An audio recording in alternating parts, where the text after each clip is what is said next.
अस्सलाम वालेकुम नाज़रीन, मैं हूं सलवा स्नैन और आप देख रहे हैं Surya news HD।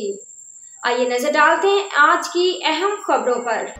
Town municipal corporation Manghopir के चेयरमैन हाजी नवाज अली ब्रोही ने कहा है कि जहां दीगर अमूर पर हमारी तवज्जो मरकूज़ है, वहीं हमें अपने मुस्तकबिल के मेमार तालिब इल्मों के बारे में फ़िक्र लाहक है, जिसकी वजह मंगोपीर टाउन के हदूद में गवर्नमेंट स्कूलों की कमी है, जिस पर हम हर मुमकिन कोशिश कर रहे हैं। इस सिलसिले में एजुकेशन डिपार्टमेंट को भी तहरीरी दरख्वास्तें दे चुके हैं कि यहाँ सरकारी स्कूल कायम किए जाएँ। आज हमारे माशरे में तालीम की बहुत कमी है। इसकी वजह एजुकेशन सिस्टम की प्राइवेटाइजेशन है, जो एक आम इंसान की पहुंच से बहुत दूर निकल चुकी है।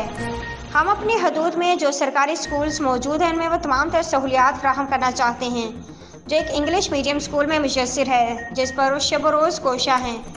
इस मौके पर टीचर्स से बातचीत करते हुए कहा कि हम चाहते हैं कि सरकारी स्कूलों में तालीम का वो मयार फ्राहम किया जाए जिसे प्राइवेट स्कूलों में पढ़ाने वाले वो माँ बाप जो अपनी दिगर ख्वाहिशात को मार कर बच्चों को अच्छी तालीम दिलवाना चाहते हैं, वह गवर्नमेंट स्कूल्स पर इत्मीनान का इजहार कर सकें। इसी सिलसिले में हम सबको पूरी मेहनत, लगन और ईमानदारी से काम करना होगा।